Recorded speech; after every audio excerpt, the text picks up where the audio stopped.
What's going on, guys? Thank you for coming back to the channel. We have a special guest here. This is Josh with Chronicles, and I'm gonna let Josh introduce himself.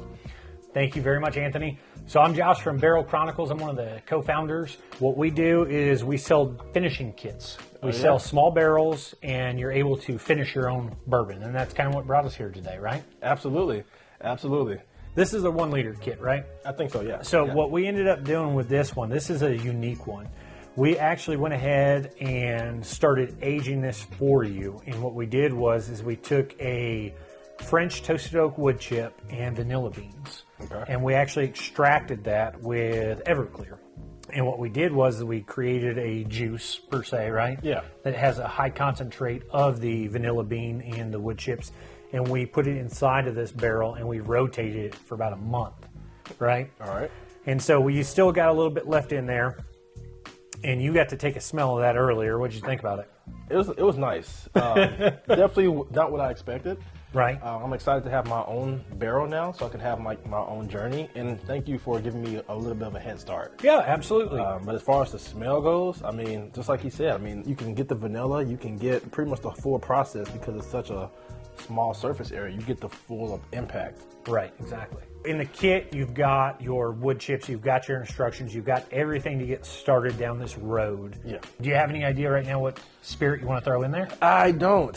So your pack also, I threw amber on and wood chips in there. You did, yes. So that way you can start off with this, just doing toasted vanilla, right? Okay. Kind of like what we originally had done. You can give that a go, figure out if you like that.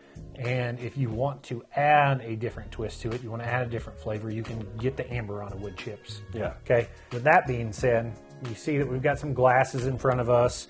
What we've done is the Eagle Rare is actually our honey finish that we pulled out of one of our 1 liter barrels. Okay. Do you want to give that a go? You want to give that a try? Absolutely. So next to that is one of Red Hot Liquor store picks of honey amber on and finished Bridle and Bit. Bridle and Bit. So I remember when they released that, the Bridle and Bit. Yep. So they had last year they released just an Amberana finished one, and this year they came back with the honey and Amberana finish. Okay. And this is one you've already touched. Yep. That was Fresh Crack Friday. All right. All right. That we had to get into pretty quickly. From our conversations, Josh, what I'm really excited about is being able to take a bottle I already like, or even a bottle I don't necessarily like as much, and being able to put my personal spin on it to try to create something that only I can have. Exactly. You know. So with that being said, the Eagle Rare, right? Okay. Eagle Rares are pretty good bottle. You know, it's still an allocated bottle, but for in our market about $50 to $80, right? Yeah. So it's actually probably going to get a lot of hate for this, but Eagle Rare is not one of my favorite bottles. I don't like Eagle Rare. Okay. As a plain Jane sipper, I'm not getting into Eagle Rare until after about 1 or 2 drinks when my palate's been, it's been changed. I get the dark licorice. I get the black licorice flavor from it. So this was an experiment for me. Everyone loves Eagle Rare. Yeah. So can I turn it into something different that I would enjoy? Yeah. Tell me what you think. I mean, off the nose, it's not the normal Eagle Rare. It's definitely a lot sweeter than you normally get from Eagle Rare. And it's funny because I just had my video with blinds of Eagle Rare, the 3 different types of Eagle Rare. Exactly. So now this is the 4th one. So I've had a lot of experience with Eagle Rare as of recent. Right. Oh man, you cut through all. It's like butter, super smooth. You get that honey aftertaste. Yeah. So it's a little bit sweeter than you normally expect, and it's still probably 90 proof. The proof doesn't change. So the proof could change if we kept it in there for a while. Gotcha. When we start dealing with evaporation and some of the different stuff like that. Yeah. But that's where we start talking about aging and the running through seasons, right? Yeah. With what we're doing finishing. We're not after that, right? Yeah. So it's safe to say the proof still is going to be 90. That afterburn you get with a lot of Eagle Rare. Yep. If you're somebody who, I know my wife would love that because with bourbon, that's my thing. Gin, that's hers. Yeah. Something that can be easily mixable with anything. That's gin for her. And this right here will kind of fit probably her palate as well as mine because it's something that doesn't have that harshness that most bourbons have. Right, exactly. That kind of turned her off from bourbon in the first place. So let's move on into the bridle, and bit. All right, let's do it. So what's the process for this? I smell the honey off the nose. So the way Rupin explained it to me was they took this into two different barrels. So they had an Amberana barrel and then they had the honey barrel, right? Mm-hmm. So I think he told me this one was about 6 weeks in the honey. Okay. Again, we got to think that we're talking a 53-gallon barrel of honey, or a 53-gallon barrel of juice in a honey barrel, right? Yeah. So 6 weeks for him in that is... It's not going to give you as much exposure. Definitely not, because of the surface area we talked about earlier. Exactly. But it does give you that smell. I can get the smell. Off first taste, I got the honey aftertaste. Still has a little bit of that kick. Have you jumped into any Amberana finishes before? I have not. I've heard that name a lot recently. So the complexity of this for me is how the honey attacks the Amberana in this. Amberana is usually a lot spicier, a lot more front forward. Yeah. What the honey has done here is it's tamed that to where you just get that nice, I describe it as like a confectionate sugar, like a bakery pastry kind of flavor, right? I can see that, yeah. It's very good, but it mellows it out for me. Yeah, that's a name I've heard a lot as far as new releases coming out. Everybody's using that Amberana. Right. And that's kind of what drove us into getting into these barrels, doing some different stuff. Amberana finishes, that bottle right there was $100. You know, somebody coming directly into the game, like, yeah. Do you want to spend $100? You know, like, I'm looking inside my liquor cabinet behind us at that barrel bourbon. Yeah. That was $90 for their Amberana finish. You know, you have 90 to 110. I've got an RD1 that was $79. Yep, 79. I mean, to get into the Amberana game, you're looking at $80. So when we start playing with this, we're talking about, hey, throw a bourbon in there that you like. You have your toasted vanilla. Yeah. You get to try that. And then we can kind of experiment with the Amberana. Let's see, do we want to use the Amberana? Do I want more? Yeah, exactly. Yes, exactly, right? And you're not as financially committed. Correct. Yeah. You know, we talked about it earlier, you know, King's Distillery bottle we got from Hickson Liquor tonight. I mean, this thing can be $35. Yeah. $35 inside of there. And I get to manipulate it, try different things, figure out if I like the toasted vanilla. I could do just an Amberana finish, right? Yeah, absolutely. I mean, you could do, there's a multitude of things you can do, and you're getting off at a much cheaper price, and you can compare this to the finished version. Yep. We don't have to put the whole bottle in there, right? We can throw half the bottle, set the other half to the side, and experiment with it and see what we like. If we like that juice better, there you go. I mean, and another thing with the size of it, like you can do a lot of experiments, make a Frankenstein, so to speak. Yes, exactly. You can create your own mini infinity barrel. One of the things I like to tell everyone is this is a great present. Yeah. It's a horrible hobby because it's highly addictive, right? Man. Like after your first 1 liter barrel, you're like, well, I could do this, right? I mean, so it takes 2 to 3 weeks on average to really get some good flavor out of it, right? Yeah.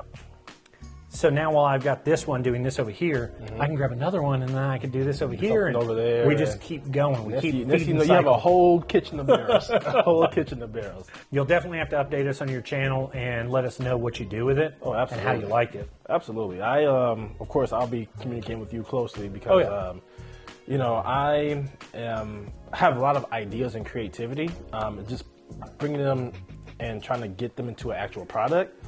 So I just want to make sure I'm not messing it up. Oh, yeah. You know? So the fun thing about this, when we talk about messing it up, right, you can mess it up. Yeah. But there's this great thing to where we can take it back. We can save it. We can throw more Amberana wood chips in there. There we go. Yeah. We can throw more French toasted oak chips in there. We can change what we do, and we can take back the flavor control over what we did. Yeah. So far, I've had success at doing that. I don't know. We could hit the point. He's the bourbon surgeon. There you go. There you go. Yeah. One thing when we first talked about this concept in your business was different climates. Same with distilleries. Where you store the barrel has an impact, whether it's in the attic, outside, in your spare room, whatever. What advice would you give me as a first timer with putting my barrel? This conversation I had with one of my friends, Chris, out of Mississippi. Okay. Chris does this as a hobby quite a bit. Do not put these barrels in your attic. Okay? We talk about temperature swings, we talk about humidity, temperature, all that plays a role, right? Yeah. So Chris figured out that he had a thermometer in his attic and he had a 40-degree temperature swing compared to outside, right? Yeah. So what he did is he would put the barrel up in his attic. Okay. And it would drop 20 degrees at night. It would jump back up 20 degrees. It was 40 degrees hotter in his attic than it was outside, right? Yeah. Well, what Chris didn't take into account was evaporation. When we start getting into that 120 degrees, you start pressurizing this vessel and you start having a lot more evaporation, right? Okay. Yeah. Naturally, it's fine. If it's summertime here in Georgia, Tennessee, you get that 120 degree weather, the outside relative humidity is going to protect your barrel. It's going to allow it to not allow as much evaporation, right? Angel share. Yeah, angel share. So what I would suggest is trying to keep it below 120 degrees, okay? Okay. So I do want you to keep it out from the cold, right? Yeah. Like right now what we have is cold weather. We have 30 degree, 20 degree weather. We get into that freezing time. Yeah. What happens is that barrel starts to shrink. Okay. So the relative humidity outside is less than what it is normally. Yeah. And what that does is that draws that whiskey, the bourbon, whatever spirit you have in there into the staves. But what happens is it shrinks that barrel and it actually allows for evaporation. It allows for leaking, right? I see, yeah. Yeah, so what we see here is right here, when we first filled this up, we had to seal this. We had to expand it, right? Yeah. In the instructions that we give you, we tell you to use boiling hot water. And what that does is it does rapid heating to where we seal a lot quicker. Yeah. This was a bit more expensive. Yeah. Because we poured liquor straight into it, and that liquor poured out. Yeah. I mean, it has to soak it up in order to get it to seal. Yeah. So your barrel's actually seasoned very well, right? I'm excited. As opposed to that hot water, expanding it and allowing you to be watertight. You can hear. I got me a cast iron barrel, guys. You can hear. I mean, it's still holding liquid. And just to show you guys what we're talking about, I mean, you can kind of see it in the front, but on the back, you can see where it kind of seeped out a little bit before it sealed up. And when you kind of brought this opportunity to me, or when you posted it, I was like, I gotta grab it. Like, absolutely, come on, man. Me and Josh have been talking before. He even did. I saw him buy the Everclear, so I'm like, I gotta be the one to buy it. And he caught me at Hamilton Liquor, and he goes, "What are you doing with that handle of Everclear?" It's an experiment. I gotta see it through. I'm too invested not to see it through. So your glasses are empty. Yes. What I'd like you to try is Rupin's barrel pick of the short barrel Bee's Knees. Okay. So this was one of their actual picks. It's aged 5.1 years. 5.1. Okay. In 7 months. I'm not too sure. I think I'm reading that right, but it says 5.1 years, 7 months finish. Yeah. Barrel number Tennessee Toast number 5. Okay. Double clarify for me on that one. But I'm pretty sure that's what it says. Yeah, right aged 5.1 years, 7 months finish. So it was finished in 7 months. Oh, okay. Yeah, 7 months. That makes finished. sense. Yeah. Funny enough, I just tried Bee's Knees for the first time yesterday. Really? Hamilton Liquor had a tasting. Yes. Of Bee's Knees 3, and the rep told me a little bit about Bee's Knees, this particular release. Well, not Reuben's, but share it with us. Yeah. I mean, this is one out of the Chattanooga market that everybody else has, right? Exactly. Probably the one you tried yesterday. So this is their third time releasing it. They release it every November. This is the third year they released it, and basically it is a once in a year release that they do where they source local honey from that state. Yeah. I think Tennessee is the 4th or 5th state they've done it in. Okay. I don't remember exactly because, like I said, the rep told me, but they took it a step further and they're sourcing local honey from that particular state. So Georgia has its own. They're based out of Atlanta. So Georgia has this Georgia source honey for Georgia's. So funny story. Yeah. Did he tell you about the honey? What about it? So the honey that they do, right? It goes back to the honey. To the beekeeper, right? I didn't know that. So the beekeeper actually takes it back and they package the honey as barrel bourbon honey, right? Cool, yeah. So again, this is the third year, right? Yeah, third year. So the third year is the first year that they've sold the honey online. It has sold out every single year. Yeah. They have not been able to sell it. Yeah. It gets gone that quick. If we could have grabbed a bottle of that, man, we could have like doubled up. Oh, yeah. I would love to.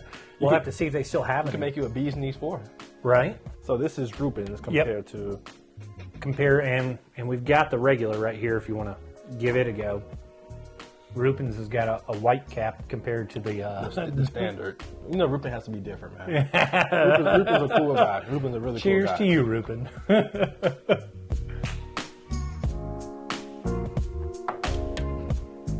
Oh yeah, that's nice. That's really nice. So I noticed that It's a little bit stronger than the standard. Well, it has more of a stronger taste. So it's 114 compared to the 115. Really? Yeah. But it tastes stronger. So I don't know why, but I honestly think that it might taste like it's got more of a bite, but I almost feel like it's a little smoother, comparably to this one. Yeah. With Rupins, I can get a lot more of the flavor. Right. You get a little bit of a bite, so it feels like it's a higher proof. Right. But it's less proof and it has that smooth aftertaste. It's really smooth on the back end. Whereas the Tennessee release, I mean, it's smooth, but it doesn't taste. You don't have a bite to it. Right. So it's really kind of underwhelming in a sense. Yes. Underwhelming in a sense. And just to preface this guy likes high proof stuff. I do like high proof. I do like high proof. So I do too. I do too. So disclaimer, put the subtitle. Yes. Disclaimer. Your palate may be different. Yes, but we do chase that bite. I like the bite. A quality bourbon for me has a little bit of a bite to it. Absolutely. I mean, I want what I'm paying for. Exactly. Like I said with beer, if I'm gonna get the calories, I want them to matter. There you go. I want the calories to count. I honestly didn't think there'd be a difference. I didn't think there'd be a noticeable enough difference. And I came into the store. Rupin cracked one open. Yeah. Let me try it. And I was just like, I had this one the day before, and I was just like, same thing. Yeah. dude, what? Same exact situation. Let me go ahead and get that. Yeah. And I bought it. Same exact situation. So, the one that I saw, price wise, was around 104. So my question came from, I saw the short barrel regular, and I saw the bee's knees. I'm like, $60 difference from what I saw. yep. I'm like, why is that? Because that's when the rep told me that it's a once a year release. This is the third year doing it. So that story made more sense. And it sits there a lot more time on the shelf inside of that barrel, all that honey they got to acquire. Local honey. Yep. I mean, and that's the thing about bourbon. It's not so much the product that sells it. It's the story. Once you have a good story behind your product and you have a good product, that's a double whammy. I mean, because if you think about all the bottles that people buy that, you know, may not be the best bourbon, but the story sells it for itself. Oh, yeah. You know?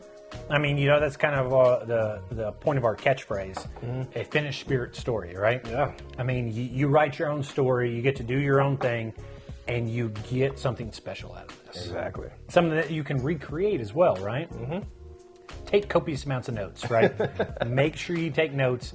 Make sure you... The journal, man. Yes, is you my journal, have to. Is my journal in there? Not yet. I mean, we can make you one if you need one. I need a journal, man. I'm back to my science days, man. There you go. Put the white coat on.